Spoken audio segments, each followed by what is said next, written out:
പറയാൻ പോകുന്ന കഥയുടെ പേരാണ് കുരങ്ങന്റെ സൂത്രം. പണ്ടൊരു കുരങ്ങനും മുതലയും ഉണ്ടായിരുന്നു. കുരങ്ങൻ മുതലയ്ക്ക് ധാരാളം മാമ്പഴം പറിച്ചു കൊടുക്കുമായിരുന്നു. തിന്ന് മുതലയുടെ ഭാര്യയ്ക്കൊരാഗ്രഹം, കുരങ്ങന്റെ ഹൃദയം കഴിക്കണമെന്ന്. കുരങ്ങൻ സമ്മതിച്ചു. അങ്ങനെ മുതല ചങ്ങാതിയോട് പറഞ്ഞു, ചങ്ങാതി, അടുത്തൊരു പുഴയുടെ പക്കത്ത് ഒരു മാവ് മരമുണ്ട്. അതിൽ ധാരാളം മാമ്പഴമുണ്ട്. നിന്നെ ഞാൻ അങ്ങോട്ട് വിട്ടുതരാം. നീ എനിക്ക് മാമ്പഴം പറിച്ചു തന്നാൽ മാത്രം മതി. കുരങ്ങൻ സമ്മതിച്ചു. അങ്ങനെ മുതലയുടെ പുറത്ത് കയറി അവർ യാത്ര വിട്ടു. പുഴയുടെ നടുക്കെത്തിയപ്പോൾ മുതല പറഞ്ഞു, ചങ്ങാതി, ഞാൻ നിന്നെ ഇതിൽ മുക്കിക്കൊല്ലാൻ പോണയാ. എന്റെ ഭാര്യയ്ക്കൊരാഗ്രഹം, കുരങ്ങന്റെ ഹൃദയം കഴിക്കണമെന്നു. അപ്പോൾ കുരങ്ങൻ പറഞ്ഞു, ചങ്ങാതി, ചതിക്കല്ലേ എന്റെ ഹൃദയം. ഞാൻ മാവ് മരത്തി കെട്ടിവെച്ചിട്ടാണ് പോകുന്നത്.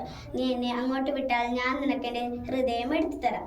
അങ്ങനെ മുതല സമ്മതിച്ചു. അങ്ങനെ വീണ്ടും അവർ യാത്ര വിട്ടു. മാവ് മരത്തിന്റെ അവിടെ എത്തിയപ്പോൾ കുരങ്ങൻ ഒറ്റച്ചാട്ടം. ഇതാണ് കുരങ്ങന്റെ സൂത്രം. മുതല തിരിച്ചും പോയി. ഇതിൽ നിന്ന് നമുക്ക് എന്ത് മനസ്സിലാക്കാം? ആരെയും ചതിക്കരുത്.